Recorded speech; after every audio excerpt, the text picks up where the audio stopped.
Hey guys, let's get more news about Warriors, but first, don't forget to subscribe and leave your like.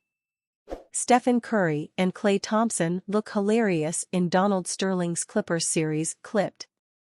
In the newly released mini-series Clipped, which explores the tumultuous saga of former Los Angeles Clippers owner Donald Sterling, NBA fans found themselves in stitches over the casting choices for some of the Golden State Warriors stars, particularly Stephen Curry and Klay Thompson.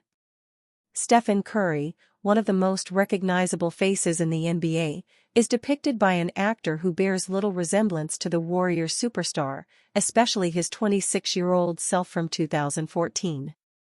The series, presented by FX, attempts to capture the behind-the-scenes drama of the 2014 first-round playoff matchup between the Clippers and the Warriors, but the portrayal of these players has left fans more amused than impressed.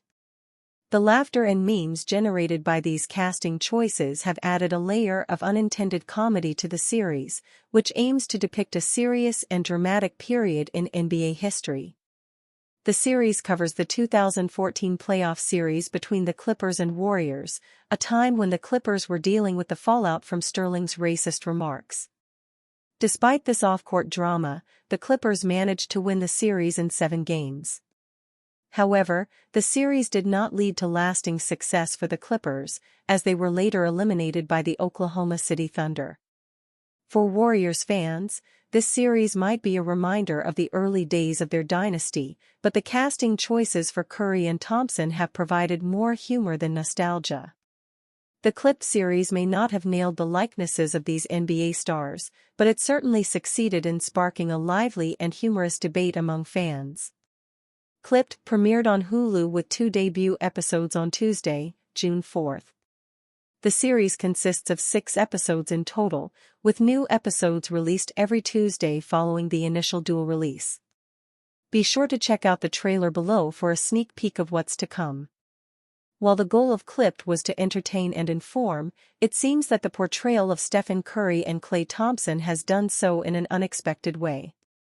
The actors' lack of resemblance to the real players has turned into a talking point, proving that sometimes, even in serious storytelling, a bit of unintentional humor can capture the audience's attention just as effectively.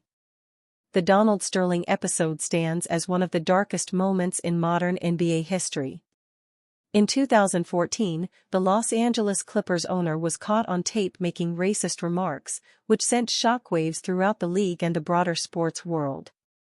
This scandal not only exposed deep-seated prejudices, but also forced the NBA to confront issues of racism and ethical responsibility at the highest levels. Sterling's comments, which included derogatory remarks about African Americans and his disdain for them attending Clippers games, were not just offensive but outrightly bigoted. The release of these tapes by TMZ prompted immediate and widespread outrage from players, fans, and the general public. The NBA, an organization with a significant African American player base and a strong stance against racism, found itself in a precarious position. Celtics star inspired by Golden State team who beat Boston in 2022. When Jason Tatum looks back on the Celtics' loss in the 2022 NBA Finals, he doesn't just dwell on where he and Boston came up short. The Celtics lost to a Golden State Warriors team that won its 4th title in 8 years. Tatum studied what the Warriors did and how they approached to the series to look for things to emulate. Biggest lesson? I give a lot of credit to that team, the Warriors. I think we understood what it took to get there. They understood what it took to get over the hump, he said. That was really a special team that didn't make many mistakes, obviously well coached. They've just been there before. In some of those tough moments, when I go back and look, you can tell that they had been there before. Jaylen Brown said he studied that series too. I've watched it a few times now, maybe 4 or 5 times, as well as last year's conference finals. I think you can always learn from anything really, he said. But just being able to watch those moments and learn from them, how to manage your emotions, like, what you would have did differently potentially. I don't think that's bad to look at and acknowledge and be aware of. Al Horford had to wait 15 seasons to play in his first NBA Finals, but just 2 for his second. He thought the Celtics would better understand the pacing of the entire experience. I feel like the first time we went through it, I feel like it was a bit overwhelming, just a lot going on, he said.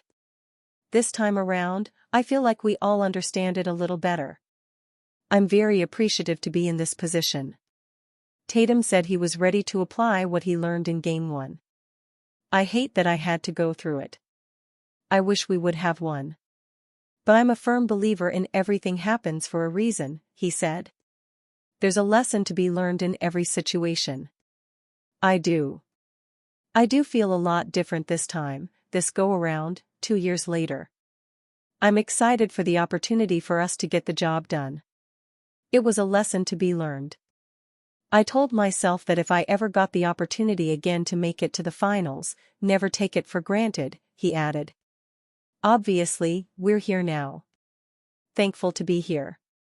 I'm excited to get ready to play and have fun. Warriors' Godfather trade offer would add projected $162 million All-Star, exec.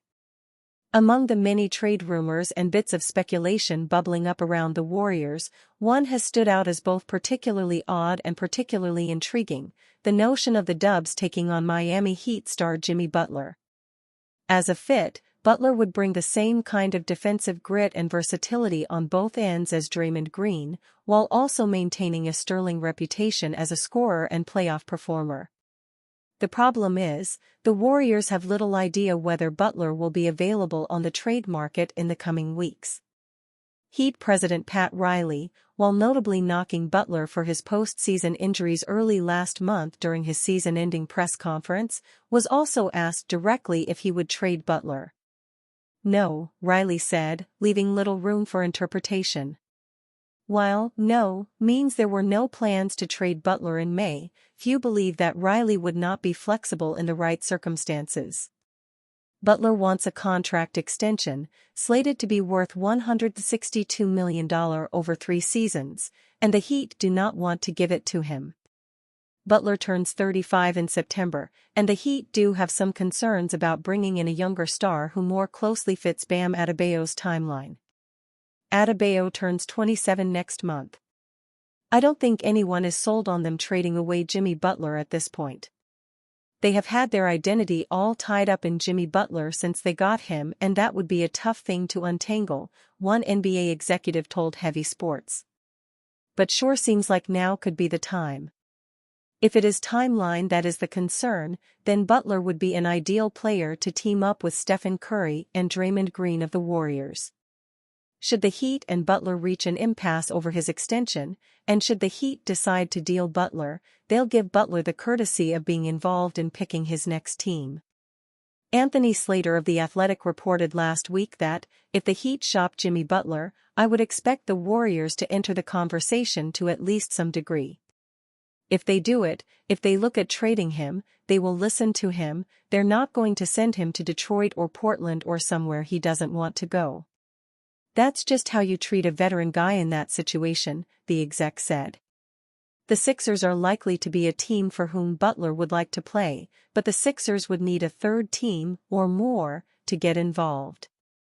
Philly has cap space and a handful of future picks, but neither is going to do much to keep Miami competitive now.